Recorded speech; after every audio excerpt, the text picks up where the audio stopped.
প্রিয় আমেন্ডবাসী, আমরা ফিলিস্তিনের ওই জনগণের জন্য আর 10 মিনিট আমরা আমাদের এই সামান্য ত্যাগ, আমাদের এই সামান্য রাস্তায় দাঁড়ানো, আমাদের এই সামান্য মানববন্ধন সারা মানুষকে আলোড়িত করে ফিলিস্তিনের মানুষের জনগণের ওই দুঃখ দুর্যোগ আদরের জন্য সামান্যতম যদি উপকারে আসে সেটাই আল্লাহর কাছে লাখ শুকরিয়া। আমরা মনে করি যে আমাদের মানসিক নৈতিক দায়িত্ব, আমরা এই দায়িত্ববোধের থেকেই বলতে চাই যে ফিলিস্তিনি মানুষ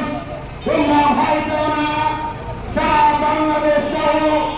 বিশ্বের সমস্ত মানুষ তোমাদের সাথে আছে। ওই ইসরায়েল হানাদার, ওই মানব